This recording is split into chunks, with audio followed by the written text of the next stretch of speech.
2 সহস্রাধিক মানুষের তাজা প্রাণ আর অন্তত 1010 মানুষের অঙ্গহানির এক রক্তক্ষয়ী যুদ্ধ থেকে মাত্র মাস 3 দূরে দাঁড়িয়ে আজকের কথাগুলো বলছি। শহরের রাস্তায় এখনো শহীদ ওয়াসিমদের রক্তের ছোপ ছোপ দাগ লেগে আছে। স্বাভাবিক জীবনে ফিরতে পারেনি এখনো শহীদের পরিবারগুলো। ইয়ামিনের মা হয়তো কাউকে পেলেই জানতে চাইছে আমার খোকার উপর কিসের এত রাগ ছিল ওদের।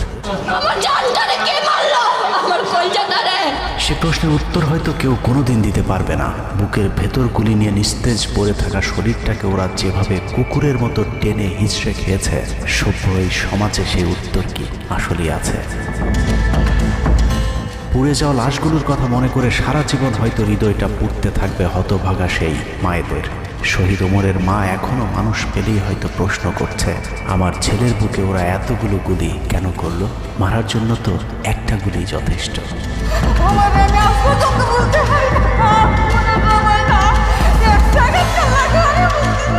তৃষ্ণা পেলে মুগ্ধের মায়ের হয়তো কানে বেজে উঠবে, পানি লাগবে, পানি।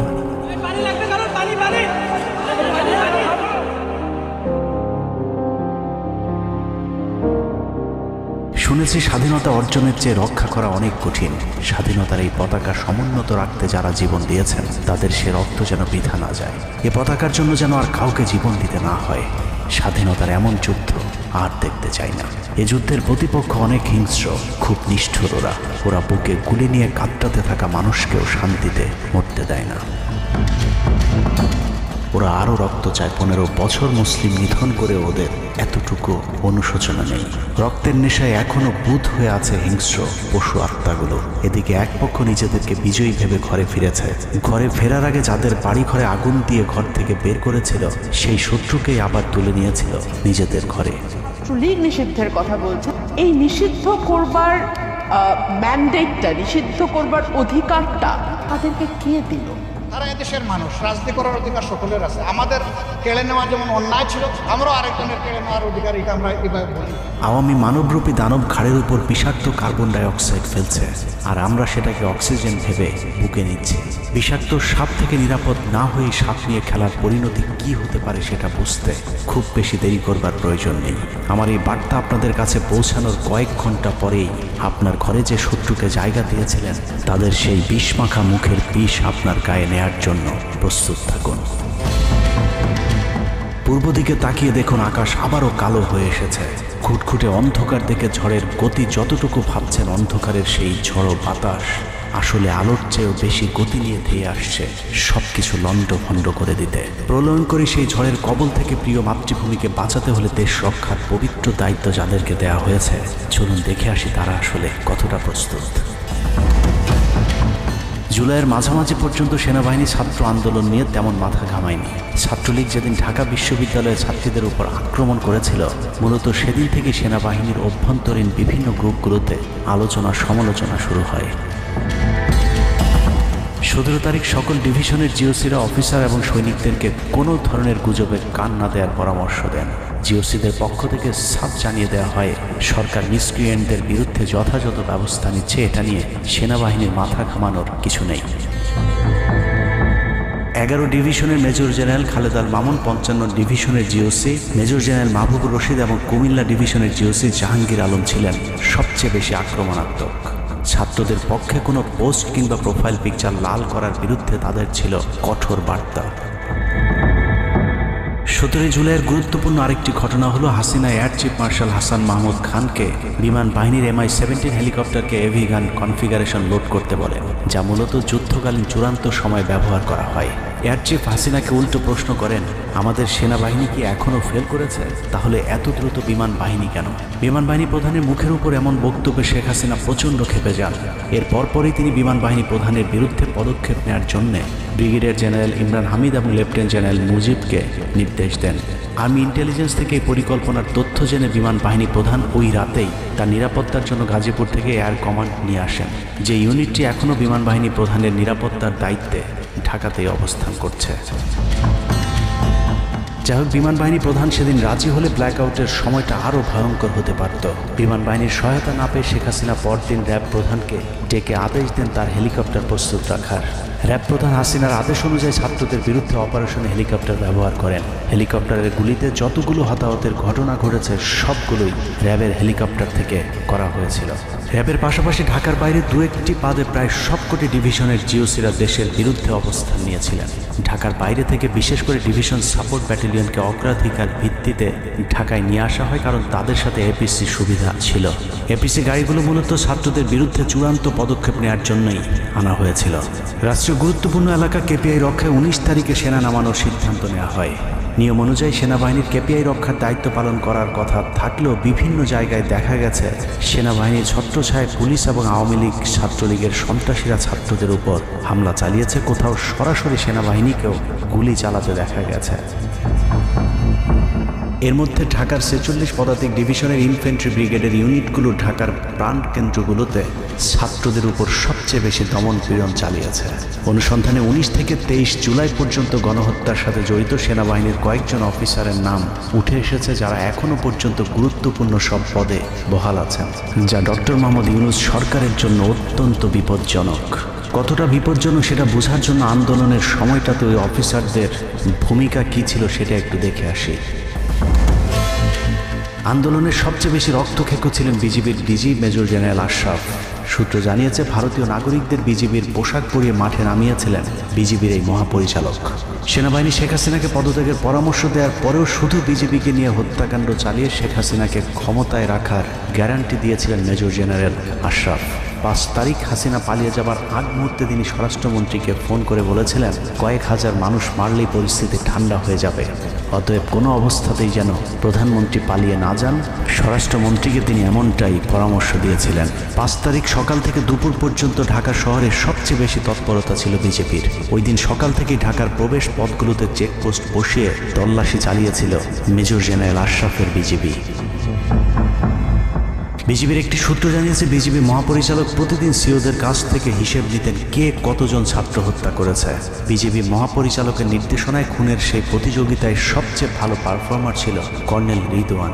সূত্রের মতে ছাত্র আন্দোলনে বিজিবি অন্তত 500 শিক্ষার্থীকে গুলি করে হত্যা করেছে। বিজিবি প্রধান এবং রিদওয়ানের মতো তার অনুগত অফিসারদের জেলে থাকার কথা, কিন্তু তারা এখনও গুরুত্বপূর্ণ সব দায়িত্ব পালন করে যাচ্ছে। আর মেজর জেনারেল আশরাফ এখন পর্যন্ত বিজিবি প্রধানের চেয়ারেই বসে আছেন। হত্যাকাণ্ডের বেশিরভাগই জড়িত ছিল বগুড়ার 7 ইস্ট বেঙ্গল।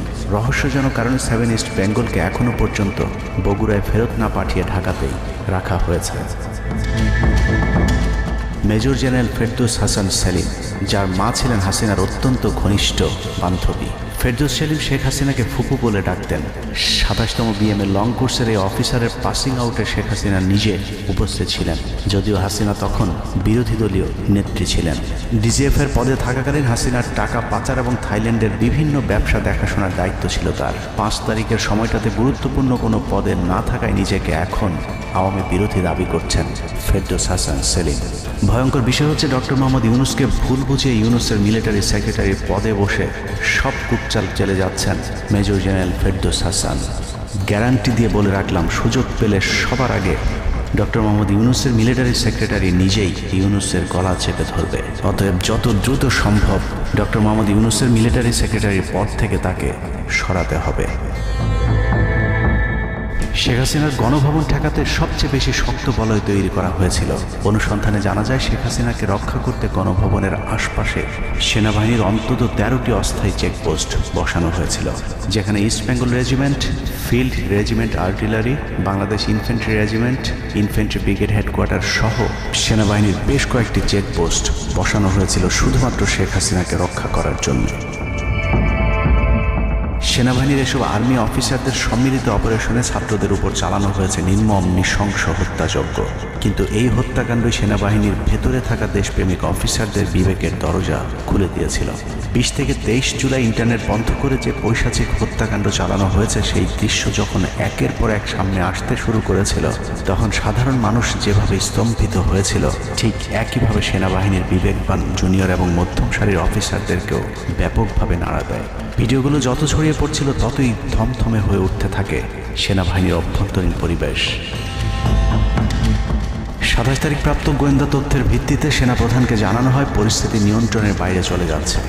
কোনো অবস্থাতেই প্রধানমন্ত্রীকে ক্ষমতায় রেখে পরিস্থিতি নিয়ন্ত্রণ করা সম্ভব নয়। গোয়েন্দা ওই রিপোর্টে আরও জানানো হয় সেনাবাহিনীর ভেতরে বিদ্রোহের আশঙ্কা দেখা দিয়েছে। বিশেষ করে মধ্যম সারি এবং জুনিয়র অফিসারদের ভেতর ব্যাপক অসন্তোষ লক্ষ্য করা যায়। একই রিপোর্ট প্রধানমন্ত্রীর অফিসকেও অবহিত করা হয়। সেই রিপোর্টের পরেও কঠোর অবস্থানে যাবার সিদ্ধান্ত নেওয়া হয় সরকারের পক্ষ থেকে। এদিকে গোয়েন্দা রিপোর্টের প্রেক্ষিতে সেনা ইউনিটের মধ্যম সারি জুনিয়র অফিসার এবং সৈনিকদের উপর কঠিন সামরিক গোয়েন্দা নজরদারি চলতে থাকে, যে কারণে প্রচণ্ড ক্ষোভ থাকলেও কোনো ধরনের পূর্ব প্রস্তুতি ও পারস্পরিক যোগাযোগ না থাকায় সেনাবাহিনীর দেশপ্রেমিক অফিসার ও সৈনিকেরা কিংকর্তব্য বিমূঢ় হয়ে পড়েন। 27-28 দুই দিন এভাবেই টান উত্তেজনার মধ্য দিয়ে কেটেছে। 29শে জুলাই শেখ হাসিনাকে পরিস্থিতি সম্পর্কে ধারণা দিতে সেনাপ্রধান সারা দেশের অফিসারদেরকে নিয়ে সেনা সদরের হেলমেটে একটি ভিডিও টেলিকনফারেন্সের দরবার গ্রহণ করেন। সেই কনফারেন্স অপারেটরের অসাবধানতাবশত স্ক্রিনে হঠাৎ করে ক্যামেরা টার্ন অফ করা HPM নামে একটি বক্স ভেসে উঠেছিল। এরপরে উপস্থিত অফিসারেরা হাসিনার উপস্থিতির বিষয়টি বুঝে ফেলেন। অনেকের ধারণা শেখ হাসিনা উপস্থিত আছেন এটা বোঝাতেই HPM বক্সটি সবাইকে দেখানো হয়েছিল, যেন কেউ কোনো ধরনের অভিযোগ করতে না পারেন। কিন্তু সবাইকে অবাক করে বেশ কয়েকজন অফিসার তাদের ক্ষোভের কথা জানান। এর মাঝে রাজশাহী CMH-এর একজন মেজর র্যাঙ্কের নারী চিকিৎসক 19 থেকে 23 তারিখ পর্যন্ত চলা ছাত্র হত্যার বিভীষিকাময় বর্ণনা তুলে ধরে আবেগী এক বক্তব্য দেন। সূত্র জানিয়েছে এ সময় সেনাবাহিনীর কয়েকজনকে কাঁদতে দেখা গেছে। একদিকে সেনাবাহিনীর উচ্চপদস্থ অফিসারদের মারমুখী অবস্থান, অন্যদিকে বেশিরভাগ জুনিয়রদের নিষ্ক্রিয়তার মধ্য দিয়ে সেনাবাহিনীতে স্পষ্ট দুটি ভাগ লক্ষ্য করা যায়। এরই মধ্যে সেনাবাহিনীর কাছে প্রাপ্ত গোয়েন্দা তথ্য অনুযায়ী যে কোনো সময় সেনাবাহিনীতে বিদ্রোহ দেখা দিতে পারে। বিশেষ করে লেফটেন্যান্ট কর্নেল থেকে নিচের অফিসারদের ভেতর ব্যাপক ক্ষোভের বিষয়টি গোয়েন্দা প্রতিবেদনে জানানো হয়। সেই প্রেক্ষিতে 3 তারিখ শর্ট নোটিসে আরেকটি টেলিকনফারেন্স কল করা হয়। মূলত ওই রিপোর্টের প্রেক্ষিতে হাসিনার বিশ্বস্ত ওয়াকার হাসিনা থেকে মুখ ফিরিয়ে নেন, কারণ হাসিনাকে বাঁচাতে গিয়ে তিনি নিজের জীবন বিপদে ফেলতে চাননি। 3 তারিখ কনফারেন্সের শুরুতেই সবাইকে ঠান্ডা রাখতে একটি মোনাজাত করা হয়েছিল। যে মোনাজাতে গুরুত্বপূর্ণ একটি দোয়া ছিল, রাব্বানা লা তাজআলনা মাআল কওমিজ জালিমিন, অর্থাৎ হে আল্লাহ, আমাদেরকে জালিম সম্প্রদায়ের অন্তর্ভুক্ত করবেন না। এ সময় পুরো দরবার রুমে পিন পতন নীরবতা লক্ষ্য করা গেছে। মূলত ওই মোনাজাতের মধ্য দিয়ে ফয়সালা হয়ে যায় সেনাবাহিনী কাদের পক্ষে দাঁড়াবে। সেনা সূত্র থেকে পাঠানো এসব তথ্যে উঠে এসেছে সেনাবাহিনী কোন কোন এলাকায় ছাত্র জনতার উপর গুলি চালিয়েছিল এবং কতটা পরিকল্পিতভাবে মানুষ হত্যার ছক কষা হয়েছিল। 4 তারিখও সেনাবাহিনীর ভূমিকা ছিল অত্যন্ত অস্পষ্ট। কিছু জায়গায় সেনাবাহিনী ছাত্রদের পক্ষে, আবার কিছু জায়গায় ছাত্রদের উপর গুলিও চালিয়েছে। 4 আগস্ট সবার প্রথম 24 ডিভিশন চট্টগ্রামের GOC lieutenant general Mainur Rahman তার বাহিনীকে ছাত্রদের পাশে দাঁড়ানোর নির্দেশ দেন। 5 তারিখ সকাল পর্যন্ত আর্মির ভূমিকা ছিল অত্যন্ত সন্দেহজনক। সকাল 10টা পর্যন্ত আর্মি কড়াকড়িভাবেই দায়িত্ব নিয়েছিলেন। বিশেষ করে গণভবনের আশপাশে 12টা পর্যন্ত ছাত্রদেরকে ভয় দেখাতে কয়েক রাউন্ড লাইভ অ্যামুনিশন ফায়ার করা হয়। 4 তারিখ 3 বাহিনী প্রধান, পুলিশ প্রধান এবং DGTGF-এর সারা রাত নির্ঘুম কেটেছে। 3 থেকে 5 তারিখ পর্যন্ত গুরুত্বপূর্ণ কিছু ঘটনা ঘটেছে, সেটা তুলে ধরবার আগে শেখ হাসিনার পালিয়ে যাওয়ার বর্ণনা দিয়ে আসা যাক। 5 তারিখ সকাল ঠিক 9টায় প্রধানমন্ত্রীর অফিসে গিয়ে শেখ হাসিনাকে পদত্যাগ করতে বলেন সেনাপ্রধান। শেখ হাসিনার কথা শোনার সাথে সাথে সেনাপ্রধানকে দৌড়ে মারতে আসেন। এ সময় 3 বাহিনী প্রধানকে অকথ্য ভাষায় গালাগাল করেন শেখ হাসিনা। জেনারেল ওয়াকারকে হাসিনা বলেন, তুই পুলিশকে দেখে শিখতে পারিস নাই। এ সময় বিমান বাহিনী প্রধান সজীব ওয়াজেদ জয়কে ফোন করে তার মাকে বোঝানোর জন্য অনুরোধ করেন। সজীব ওয়াজেদ জয় এটি জানার পর উল্টো আর্মি চিফকে তুই তুকারি করে হুমকি দিতে থাকেন, তোর কোন বাবা তোকে চিফ বানাইছে, তোর বউ ছেলে মেয়ে কে কোথায় আছে সব কিছু দেখে নেওয়া হবে। রাগান্বিত হয়ে এরপরে সজীব ওয়াজেদ জয় লাইভে গিয়ে আবল তাবল বকতে থাকেন। ঠিক আছে, শেখ হাসিনার পর আপনাদের কি হবে সেটা আমারও চিন্তার বিষয় না, আমার পরিবারের আর চিন্তার বিষয় না, আপনারা বুঝবেন। এরই মধ্যে 9:30 বেজে যায়। শেখ হাসিনাকে কোনোভাবে রাজি করাতে না পেরে সেনাপ্রধান হাসিনাকে 2টি বিকল্প দেন, পদত্যাগ অথবা গ্রেফতার। ওদিকে মিরপুরে বসানো সেনাবাহিনীর চেকপোস্টগুলো খুলে দেওয়া হলে বিনা বাধায় গণজোয়ার ঢুকে পড়তে থাকে। মবটি যখন গণভবন থেকে মাত্র 20 মিনিটের দূরত্বে চলে আসে, এ সময় সেনাবাহিনী এক প্রকার জোর করে শেখ হাসিনাকে পদত্যাগপত্রে সই করান। এ সময় SSF-এর 2-1 এগিয়ে আসতে চাইলেও সেনাপ্রধান হাত ইশারা করলে তারা জায়গায় দাঁড়িয়ে থাকেন। পদত্যাগের পর শেখ হাসিনা জাতির উদ্দেশ্যে ভাষণ দেওয়ার অনুরোধ করলে সেনাপ্রধান হাসিনাকে বলেন, জীবন বাঁচাতে চাইলে দ্রুত গাড়িতে গিয়ে উঠুন, জনগণ গণভবনে ঢুকে পড়ছে। সেনাবাহিনীর মতে শেখ হাসিনা সেদিন মাত্র 5 মিনিটের জন্য বেঁচে গিয়েছেন, তা না হলে জনগণ তাকে ধরে ফেলত। হাসিনাকে গণভবন থেকে উদ্ধার করে বিমানে ভারত পাঠিয়ে দেওয়ার জন্য মোট 3টি রুট প্ল্যান করা হয়েছিল। প্ল্যান এ, গণভবন থেকে গাড়ি বহরে বিমান বাহিনীর ব্লু স্কাই স্কুলের গেট দিয়ে তেজগাঁও বিমানবন্দরে ঢুকে ঢাকা সেনানিবাসে প্রবেশ এবং তারপর পিএএফ বেস দিয়ে বিমান বাহিনীর রানওয়েতে প্রবেশ। সেখান থেকে বিমান বাহিনীর C-130 যে বিমানে ভারতে উড্ডয়ন। দুর্ভাগ্যজনকভাবে ততক্ষণে বিপ্লবী জনতা শেওড়াপাড়া রাস্তা দিয়ে বিমান বাহিনীর ব্লু স্কাই স্কুলের গেট ক্রস করে আগারগাঁও চৌরাস্তা পর্যন্ত চলে এসেছিল। ওদিক দিয়ে ক্যান্টনমেন্টের জাহাঙ্গীর গেটও ছাত্র জনতার দখলে, তাই গণভবন থেকে গাড়িতে করে ঢাকা সেনানিবাসে ঢোকার সব পথ বন্ধ হয়ে গিয়েছিল, যে কারণে প্ল্যান বি অবলম্বন করতে হয়েছিল হাসিনাকে উদ্ধারকারীদের। প্ল্যান বি অনুযায়ী গণভবন থেকে বিমান ঘাঁটিতে যাওয়ার তখন একটাই পথ বাকি ছিল, তা হলো হেলিকপ্টারে যাওয়া। বিমান বাহিনীর MI-17 হেলিকপ্টার চন্দ্রিমা উদ্যানের পাশে বাণিজ্য মেলার মাঠে এসে অবতরণ করে। খুনি হাসিনা চন্দ্রিমা উদ্যানের পাশের রাস্তা দিয়ে বাণিজ্য মেলা মাঠে প্রবেশ করে এবং সেখান থেকেই হেলিকপ্টারে করে বিমান বাহিনী ঘাঁটিতে নিয়ে যাওয়া হয় তাকে। সেখানে গিয়ে তারেক সিদ্দিকী এবং সালমান এফ রহমানের জন্য কিছুক্ষণ অপেক্ষা করে শেখ হাসিনা। তবে শেষ পর্যন্ত সালমান এফ রহমানের পৌঁছাতে দেরি হয় শেখ হাসিনাকে নিয়ে কোনো গন্তব্য ছাড়াই 10টা 45 মিনিটে উড়াল দেয় বিমান বাহিনীর C-130 জুলিয়েট বিমানটি। সাধারণত বিমানের রুট ব্যবহারে কোড ব্যবহার করতে হলেও সেটা করেনি। রাডার ফাঁকি দিতে জীবনের ঝুঁকি নিয়ে এই পদ্ধতি অবলম্বন করা হয়েছিল। ফুল ফুয়েল লোড করা হয়, ভারতে যদি জায়গা না হয় তাহলে যেন মধ্যপ্রাচ্যের কোনো দেশ পর্যন্ত চলে যাওয়া যায়। মোট 9 জন পাইলটকে নিয়ে বিমানে ওঠানোর পর কোনো ধরনের নির্দেশনা বা ম্যাপ প্ল্যানিং ছাড়াই পাইলটদেরকে বলা হয় টেক অফ করতে। বিমানটি প্রথমে যশোরের উপর দিয়ে কলকাতায় পৌঁছালে সেনাপ্রধান জাতির উদ্দেশ্যে ভাষণের ঘোষণা দেন, কিন্তু কলকাতায় ল্যান্ডিংয়ের পারমিশন না দিলে সেখান থেকে শেখ হাসিনাকে বহন করা বিমানটি চলে যায় আগরতলায়। আগরতলায় পারমিশন না পেয়ে আবারও দিল্লির দিকে উড়াল দেয়। সেখান থেকে দিল্লি গেলে সেখানেও রিফিউজ করা হয়। দিল্লি বিমানবন্দরে নামতে না দিলে অনিশ্চয়তা দেখা দেয় শেখ হাসিনাকে বহন করা বিমানটির ভারতে অবতরণ নিয়ে। বিমানের একজন পাইলটের বরাত দিয়ে জানা যায় এভাবেই উদ্দেশ্যহীনভাবে দীর্ঘক্ষণ ঘুরতে থাকার পর জরুরি অবতরণের সিদ্ধান্ত নেওয়া হয়। তবে জরুরি অবতরণের ঠিক আগ মুহূর্তে দিল্লির গাজিয়াবাদ এয়ারবেজে নামার অনুমতি পায় C-130 জুলিয়েট, যেখানে অজিত ধওয়াল তাকে রিসিভ করেন। অবতরণে জটিলতার কারণেই 5 তারিখ সেনাপ্রধান জাতির উদ্দেশ্যে ভাষণ দিতে বারবার দেরি করছিলেন, কারণ তিনি নিশ্চিত হতে চাচ্ছিলেন শেখ হাসিনা ভারতে অবতরণ করেছেন। তারপরই বাংলাদেশের মানুষ মুক্তি পায় এক ফেরাউনের হাত থেকে। হাসিনা পালিয়ে যাওয়ার সেই খবর পৃথিবীর সবাই জানে, কিন্তু 3 থেকে 5 তারিখ পর্যন্ত ক্যান্টনমেন্টে কিছু ঘটনা ঘটেছে যেই ঘটনা এখনও আমাদের কাছে অজানা। 3 তারিখ সেনাপ্রধানের ওই ভার্চুয়াল মিটিংয়ের পর মোটামুটি নিশ্চিত হয়ে যায় শেখ হাসিনা অধ্যায় বাংলাদেশে শেষ। শুরু হয় ভারতের প্ল্যান বি বাস্তবায়নের প্রক্রিয়া। 3 তারিখ রাতে আসিফ নজরুলের সাথে ডিজিএফআই কার্যালয়ের পাশের একটি ভবনে আসিফ নজরুলের ঘনিষ্ঠ বন্ধু major general Hamid, lieutenant general Mujib এবং মেজর জেনারেল ফেরদৌস সেলিমের একটি গোপন বৈঠক হয়, যেখানে ভারতীয় গোয়েন্দা সংস্থার 16 জন কর্মকর্তা উপস্থিত ছিলেন। মূলত 5 তারিখ শেখ হাসিনা পদত্যাগ করার পর করণীয় নির্ধারণ করতেই ওই বৈঠক অনুষ্ঠিত হয়। দীর্ঘ বৈঠক শেষে মোট 3টি বিকল্প নির্ধারণ করা হয়। প্রথমটি জরুরি অবস্থা জারি করে সেনাবাহিনীর হাতে ক্ষমতা দেয়া, দ্বিতীয়টি আসিফ নজরুলকে প্রধান উপদেষ্টা করে একটি অন্তর্বর্তীকালীন সরকার গঠন।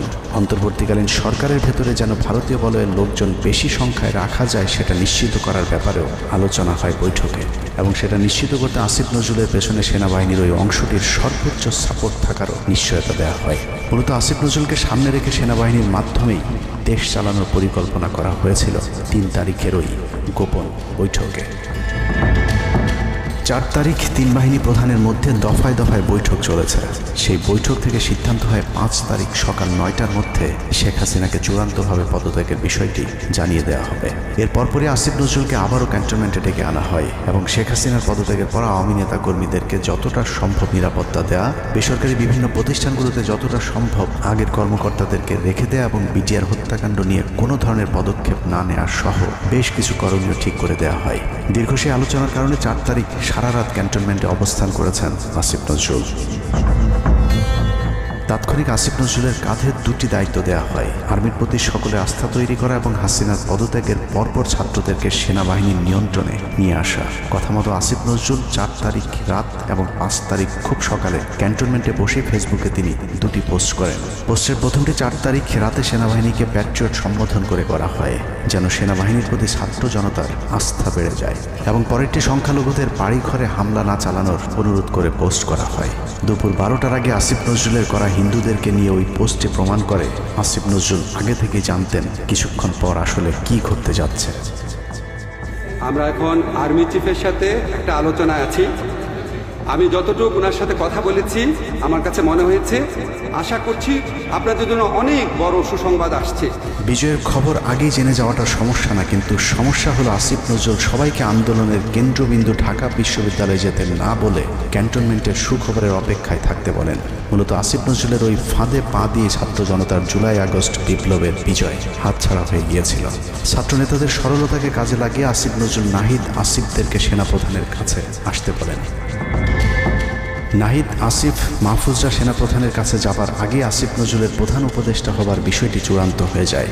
সমন্বয়কেরা পৌঁছানোর পর সেনাপ্রধান তাদেরকে জানায় আসিফ নজরুল হচ্ছেন প্রধান উপদেষ্টা, কিন্তু ছাত্ররা ডক্টর মোহাম্মদ ইউনুসকে প্রধান উপদেষ্টা বানানোর দাবি করলে আসিফ নজরুল তাদেরকে জানায় ডক্টর ইউনুস প্রধান উপদেষ্টা হতে রাজি না। কিন্তু ছাত্র নেতাদের সাথে ইউনুসের আগে থেকে যোগাযোগ ছিল, যে কারণেই সেনাপ্রধানকে ছাত্ররা জানায় আমরা ডক্টর ইউনুসের সাথে একান্তে কথা বলতে চাই। ছাত্ররা ডক্টর ইউনুসকে ফোন করলে তিনি জানান প্রধান উপদেষ্টা হতে চান না সেনাবাহিনী কিংবা আসিফ নজরুলের কাছে তার এরকম কোনো বার্তা তিনি দেননি। এরপর ছাত্র নেতাদের দাবির মুখে ইউনুসকে প্রধান উপদেষ্টা বানাতে বাধ্য হয় সেনাবাহিনী। ডক্টর মোহাম্মদ ইউনুসকে প্রধান উপদেষ্টা করা হলেও ক্ষমতার কেন্দ্রে থেকে যায় ভারত নিয়ন্ত্রিত ক্যান্টনমেন্টের মদতপুষ্ট আসিফ নজরুল, যাকে তারা সুনিপুণভাবে গেল এক যুগে তিলে তিলে তৈরি করেছেন। আসিফ নজরুল তার মন্ত্রণালয়ের বাইরেও সবখানে নিয়োগ থেকে বদলি বরখাস্তের একক ক্ষমতা ভোগ করতে থাকে। একদিকে সেনাবাহিনীর ছত্রছায়া আসিফ নজরুলের হাত ধরে ভারতীয় এজেন্টদেরকে গুরুত্বপূর্ণ সব পদে বসানো হচ্ছিল, অন্যদিকে চলছিল পুরো দেশ দখলের ভয়ঙ্কর ষড়যন্ত্র। কিন্তু ছাত্রদের চাপের মুখে আসিফ নজরুলের পরিবর্তে ডক্টর মোহাম্মদ ইউনুসের প্রধান উপদেষ্টা হবার বিষয়টি কোনোভাবেই মেনে নিতে পারেনি সেনাবাহিনীর ভারতপন্থী অংশটি, যে কারণে 5 তারিখ রাতেই একটি ব্যর্থ সেনাকুয়ের ষড়যন্ত্র করা হয়েছিল। 5 তারিখের পরপরই ইউনুসের একের পর এক ভারতীয় আগ্রাসন বিরোধী বক্তব্যে আতঙ্কিত হয়ে ওঠে ভারতীয় বলয়, যে কারণে 8 তারিখ শপথ নেয়ার আগেই ডক্টর মোহাম্মদ ইউনুসকে হত্যা করে সেনাকুয়ের আরেকটি চেষ্টা চালায় সেনাবাহিনীর ওই অংশটি। 8 তারিখ ডক্টর ইউনুসের নেতৃত্বে নতুন সরকার শপথের ঠিক আগ মুহূর্তে একটি সেনাকুয়ের চেষ্টা করা হয়। কুয়ের নেতৃত্ব দেন লেফটেন্যান্ট জেনারেল মুজিব এবং মেজর জেনারেল হামিদুল হক।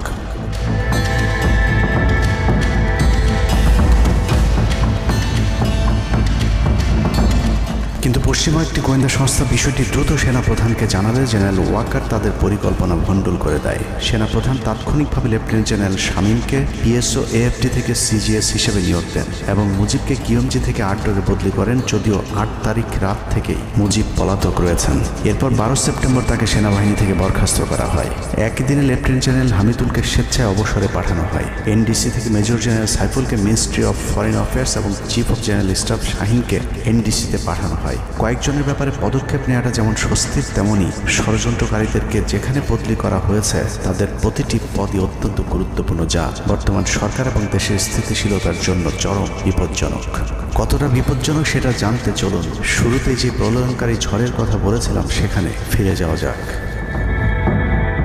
ভারতীয় গোয়েন্দা সংস্থা 5 তারিখের পর থেকে দেশে নানাভাবে একটা সাম্প্রদায়িক দাঙ্গা বাঁধানোর চেষ্টা চালিয়ে যাচ্ছে, যেটাকে কেন্দ্র করে বাংলাদেশে একটা সামরিক অভিযান চালানো যায়। এই দাঙ্গা বাঁধাতে ভারতীয় গোয়েন্দারা আওয়ামী লীগ, হিন্দু এবং ইসকনকে কিভাবে ব্যবহার করছে সেই পরিকল্পনার ছক এখন বাংলাদেশি গোয়েন্দাদের হাতে।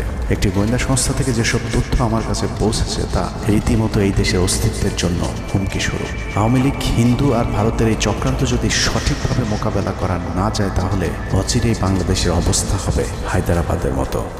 জননেত্রী শেখ হাসিনাকে দেশ থেকে সরে যেতে বাধ্য করেছেন। বাংলাদেশকে নিয়ে ভয়ঙ্কর এই চক্রান্তে জড়িত আওয়ামী লীগ, সনাতনী এবং ইসকনের অন্তত 40টি হোয়াটসঅ্যাপ গ্রুপ এবং জুম মিটিংয়ের ভিডিও হাতে পেয়েছে গোয়েন্দারা। গোয়েন্দাদের কাছে প্রাপ্ত এসব তথ্যে যা উঠে এসেছে তা আটকে ওঠার মতো।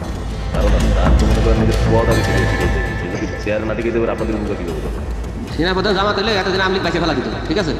এটা তো আমাদেরও আওয়ামী লীগেরও একটা গেম হতে পারে, বলা যায় জামাত শিবিরের উপরে সব চাপা দিতে পারে, এটাও হতে পারে। এসব গ্রুপগুলোতে রীতিমতো বাংলাদেশের বিরুদ্ধে যুদ্ধের প্রস্তুতি চলছে। গ্রুপে তাদের সাথে সাবেক আওয়ামী লীগ সরকারের শীর্ষস্থানীয় নেতা থেকে বর্তমান সেনাবাহিনীতে চাকরিরত জেনারেল পর্যন্ত মাঝে মধ্যেই নাকি যোগ দিচ্ছেন।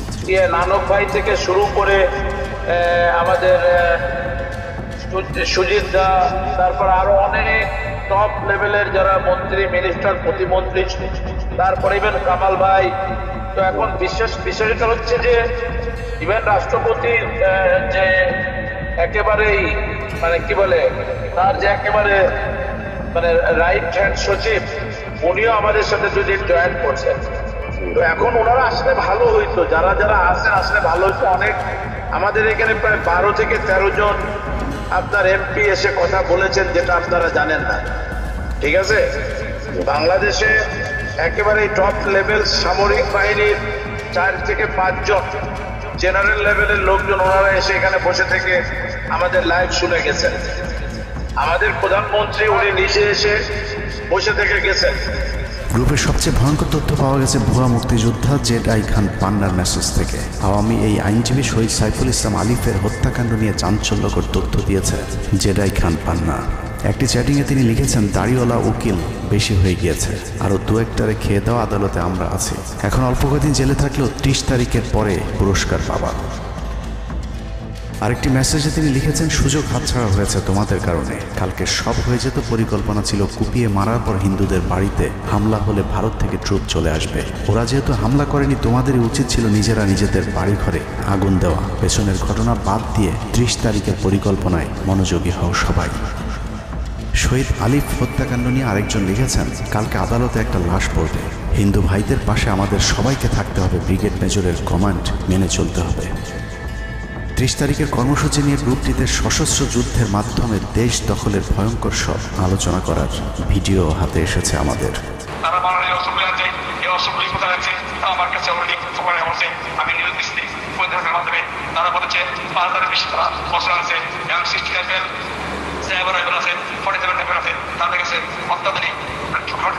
আলোচকদের একজন বলছিলেন, সাবেক এবং বর্তমান পুলিশের সমন্বয়ে 1700 অস্ত্রধারী গ্যারিলা প্রস্তুত করা হয়েছে 30 নভেম্বরের জন্য।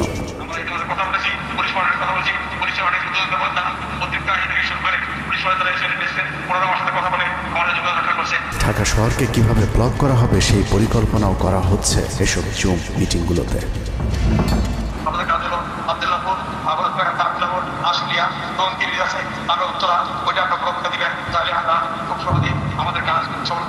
সশস্ত্র যুদ্ধের জন্য পুরো দেশকে মোট 10টি বিভাগে বিভক্ত করা হয়েছে, যেখানে একজন করে ব্রিগেড মেজর নিয়োগ দেওয়া হয়েছে, যাদের সবাই দেশেই অবস্থান করছেন। এর মধ্যে গ্রুপে প্রাপ্ত জেডাই খান পান্নার নম্বরটিতে মেসেজ পাঠানো হলে মুহূর্তেই সারা দিন তিনি কল করতেই গড় গড় করে সব কিছু স্বীকার করেন। জেডাই খান পান্না, জি আমি তাই। 30 তারিখ 50 থেকে 80 ভাগ পুলিশ, আনসার, এমনকি সচিবালয়ের আমলারাও তাদের পক্ষে মাঠে নামবে বলে স্বীকার করেন গেরিলা আক্রমণের পরিকল্পনাকারী জেডাই খান পান্না। আপনারা কি কোনো গেরিলা ইনভেশন হামলা করা যাবে?